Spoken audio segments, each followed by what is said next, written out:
Sanibonani, welcome back to enye video. Ngiyabonga kakhulu ukuthi ungene. Thank you very much. Ngicela subscribe, like, share. Now asikhulumeni ngodaba likaBaba Julius Mkhwanazi noKagiso Lerotla, the Ekurhuleni corruption case. You guys city manager uKagiso Lerotla ne MPD Deputy Chief Justice Mkhwanazi bonke bathole u30,000 bail baphumile ke ejele njengoba bebeboshiwe njena igazi baphuma ngo30k bail. You guys abantu bathi oh Nkosi yami kodwa abantu abasekho safe laba masebephumile ejele khumbula kwavela ukuthi uKagiso Lerotla lona kunomuntu amshayisa ngemoto bashayisana ngemoto washona lo yadade kuyavela namhlanje sibone nezithombe zakhe zigijima lana ukuthi umndeni wakhe uthi they want justice washona lo dada ngazi ukwenzakalani ngomzimba wakhe kwathini kwangathini washona khona umndeni ufind out manje ukuthi nguye lo muntu owabulala ingane yabo kodwa vele keziphilela impilo yakhe etetemuka nezintombi zakhe behla benyuka beyemazweni benzani kodwa wabulala umuntu icala lelo kusho ukuthi he paid money ukuze angangene enkingeni ke ngoba phela bezingakaveli zonke lezi indaba. Umkhwanazi naye khumbula witness D before ezoshona wakhuluma ukuthi kwakunobaba babe investigate ngazi bamthochara washona wathi kube witness D osewabulawa Nkosi yami abathathe lo mzimba bayawudampa ngasemfuleni ntontoni labo baba lapha you guys amacala angaka ukungcola kungaka ubusathana obungaka kodwa ke they just walked out ngo30,000 rands bail bebesejele nje abantu bethi mabangayitholi bail mabangaphumi ejele dala besenza izinto bephakathi kwama uniform befaka ama uniform esiphoyisa bafaka ama uniform obu the city manager and also the what maningi kodwa uma ubona abantu bephuma nje emajele kanjena after committing such crimes ukudantshwa komzimba womuntu ephonswe emfuleni umuntu akhokha imali emaphoyiseni akhokha imali kwabaphezulu ukuthi angaboshwa kodwa zithi mase zivela izindaba still kuthiwe ukhishwa ngebail eka 30,000 nakhona ifamily yalo yadade bayakhala ngibone ka MDN News esinye story bethi the family of the lady who clashed with uKagiso Lerotla they want justice sebephumela ngaphandle ukuthi hawu nguye lo muntu kanti wasibulalela umntana phela sokuphuma ukuthi angithi ukuthi wayehamba ngemoto kanje washayisana endaweni enje kuvela yonke into ifamily is like but that was our child Moses nguyeni washonele endaweni enje eshayisana nemoto kanje. They are only finding out through Madlanga Commission ukuthi that is the man who unalived their daughter. Sebeqala ukuthi manje sifuna justice ke manje kodwa baphumile bangaphandle ngebail baphumile baba Mkhwanazi uJulius Mkhwanazi lo wama blue lights amaxala uphumile no Lerotla isoka leintombi khumbula nje ukuthi amantombazana ama influencers kuthiwa hey bashaya ngeimali zika government wenzani baye emazweni bathini bayo enjoy ama birthday kanti ngapho wabulala umntana abantu ubhizi yatetemuka nje nentombi zakhe kudla imali ka government bayajabula eminye imndeni iyakhala abazitholanga impendulo zokuthi kanti kwenzekani ngengane zabo zikubiza yapi ukwabona umntana akashone guys ashone ungazi nokuthi kwenzekeni ukuthi emaphoyiseni ukuthi hey siyaphenya beloku bephenya kuze kube phakade beloku bephenye ungazi ukuthi kwenzekeni until the Madlanga Commission khona ufind out iqiniso ukuthi hayibo kodwa cabanga nje ukuthi umndeni ufila kanjani uma kuthi baphume ngebail labo baba bobabili akunzima kodwa bafethu she akunzima ngoba na usho ukuthi nje yona le bail le izoyenza ukuthi njengoba bephumile ngebail ayutheli me ukuthi ngicabanga basazobuyela phakathi ejele.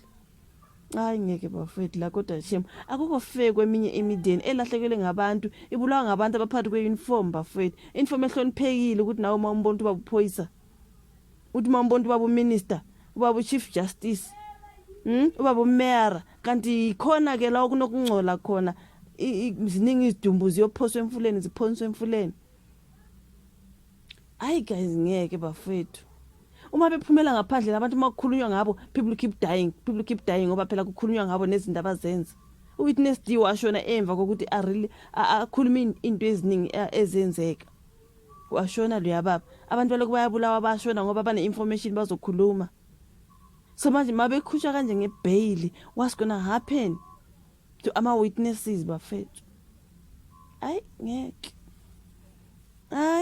Ngeke bafethu kuba yilo mfana kaMgabe uBhelamani Mugabe uphumile namhlanje ephuma ngefine ka 600,000 rands sibona nje lapha namasibuke ezindabeni Belamani Mugabe is out on 600k fine. He's going to be deported back to Zimbabwe. Siyabona nje kuphuma amaveni lapha kuphuma lezi moto bathi yithi le moto enkulu thina seyibiza igumba kumbe enkulu leyanende ekugcwalisa abantu phakathi bayodeportwa le. Siyabona nje lapha abaphuma khona lapha ekhoti laba iminyango le ngasemva bazophuma khona uma sebephuma emakhoti ukuthi bayodeportwa. Siyayibona nje yaphuma nemoto enkulu wazwasho Chris Elder wathi there are other people who are also going to be deported but uBelamine na kuthiwa he's going to OR Tambo International. OR Tambo mtakaba uzoyiflyer to Zim, that's how he's going to be deported. Ayi ngeke bafethu kodwa shame hayi ngeke unemali khona ya. Munemali ungumntana ka president umntana ka abantwana bama minister abantwana, that's why they are committing crimes like this bafethu because they just pay out of prison. So why is it uTobias Matonodze yena usala abhadla 3 years in prison? uBelamine is going out. uTobias uyabhadla kodwa baboshwe bonke, baboshela cishe into efanayo muzi. So why kubhadla loya uBelamine uphuma ngo600k? Why angabhadli yena bafo ayi kodwa ngiyabona nje lezi zinto lezi ngeke ba. Yo guys, makuthiwa money talks.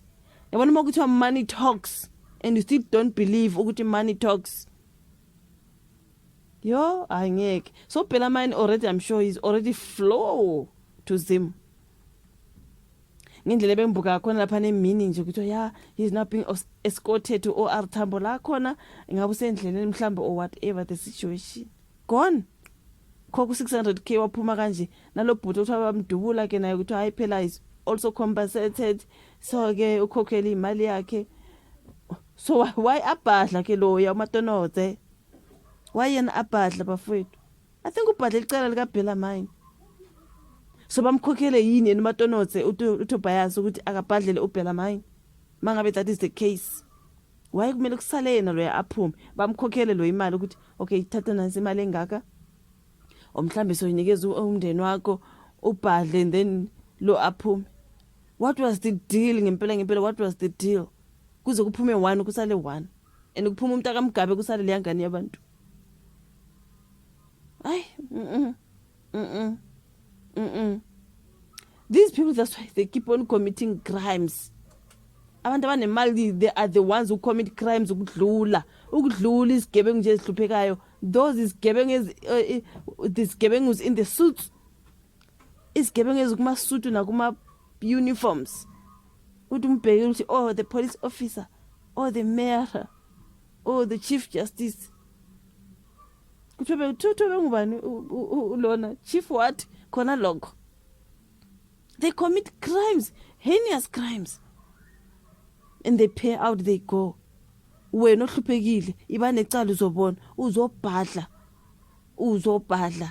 yini le kaBelamine nakhona abanye bahamba ngamaveni yena uhamba ngendiza for what reason? Yeah, oh shame. Hey.